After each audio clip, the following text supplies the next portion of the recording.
Hello, everybody. Ignatius Jackson, CPA here with another video for you regarding self-directing your retirement account. So in our last video, we talked about how Peter Thiel got a $5 billion Roth IRA. And we're going to dig a little bit deeper into that and explain a little bit further how you too can also do that same thing. We're going to go through a few rules to kind of think about as you self-direct your 401k or your IRA and some things to consider. So stay tuned. We'll be right back in a second.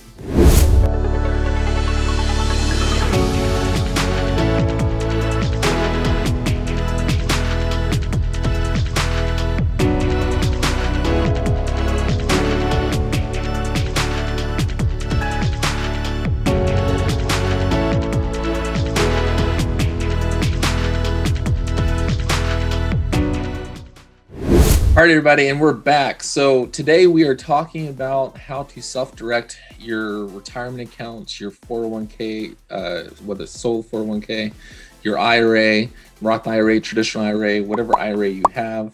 You can also self-direct HSAs, health savings accounts, Coverdell education savings accounts. So there's a lot of different tools out there that can help you to defer or potentially have tax-free growth on your dollars into the future, and get some benefits. We talked about that before in the past, and so this is a video just kind of diving into a little bit some of the tips and strategies and things to think about when you're trying to self-direct your 401k or IRA or any of those other accounts that are allowed to be self-directed.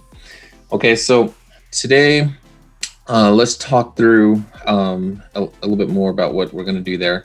You have basically the ability, so if you haven't paid attention in my other videos, you essentially have the ability to invest in almost anything that you can think of when it comes to your retirement accounts. Okay, so you don't just have to invest in the stock market. You can invest in stocks, bonds, but you can also invest in private equity, which is what Peter Thiel did. He invested in Facebook and some of those other guys. So private equity, you can invest in private loans. Let's say you want to do real estate loans, or maybe you just want to do loans to people, car loans or something like that. You can do that. There's a bunch of different things that you can do. Cryptocurrency is another great example. I've talked about that before, where you can use your retirement accounts to invest in cryptocurrency and avoid having to worry about any capital gains or anything like that. So there's a lot of different things that you can do inside of your retirement accounts to invest and to save yourself money on taxes. Okay, so just for some examples, additional examples, you can buy a house and rent it out to third parties. You can invest in a friend's or distant relative's business, so not your children, spouse, or parents. So just to be clear, you can loan some money to friends or distant relatives. You can buy a Lamborghini and rent it out to third parties. You can buy precious metals. Okay, typically for the precious metals, just keep in mind you have to use some sort of a custodian, a safe deposit box or something like that for those precious metals. Okay, but those are all things that you can do to invest in your retirement accounts. Okay, now in terms of restrictions on what you can't do, okay, there's certain things that you can't do inside your retirement accounts. Okay, so in terms of those items, collectibles such as art, stamps, coins, alcoholic beverages, or antiques, those are not going to be allowed. Okay, so you cannot invest in those types of items. Life insurance should be a no-brainer and well understood, but they put it in there anyways just to make sure that people didn't try it. Okay, S corporation stock is something. A retirement account is not a eligible owner of S corporation stock. Okay, any investment that's not allowed under federal law, like a marijuana dispensary, for example, is not allowed, or any other illegal drug business or whatever you can think of that might be out there. So just because something's legal at the state level does not make it legal at the federal level. And so when it comes to retirement accounts, it has to follow the federal laws. So, if something's illegal at the federal level, then you can't do it within your retirement accounts. Okay. Prohibited transactions with certain persons, which include yourself, your spouse, your children, your parents, your grandparents, and certain business partners. So If you're involved in business activities with someone, then you can't really do certain things with those individuals potentially.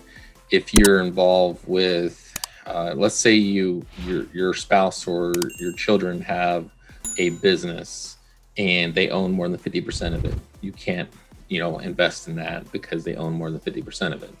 So there's certain things that you have to kind of be careful about when you do self-directing, and you really got to make sure you understand the rules and things of that nature. Surprisingly enough, your siblings are not included on this list. It also doesn't include cousins or aunts and uncles, or mother-in-laws or father-in-laws for some strange reason. So, but yeah, it's very interesting that there's certain people who are on the prohibited transaction list, and then certain people who are not. So very important to kind of keep track of things and understand the rules, and make sure you're staying out of trouble if you go down this path. So highly recommend you utilize some type of professional that understands all the rules and can help guide you. But if you're a do-it-yourselfer and you don't want to pay someone to help you out, there's one thing that I can recommend is a book. It's called the Self-Directed IRA Handbook. And it's done by Matt Sorensen, who's a tax attorney here in Arizona. He has a company as well that does, these types of accounts. So it's called Directed IRA. There's a couple other companies out there, that do it as well. Rocket Dollars, another example out there. Alto IRA, I believe, is another example. So there's definitely a few different examples that are out there. I typically, send a lot of my people over to Directed IRA just because they're local here in Arizona, but there's a bunch of different options out there. So do your own research, make your own decisions. If you're looking for a solo 401k, there's also a company called My Solo 401k.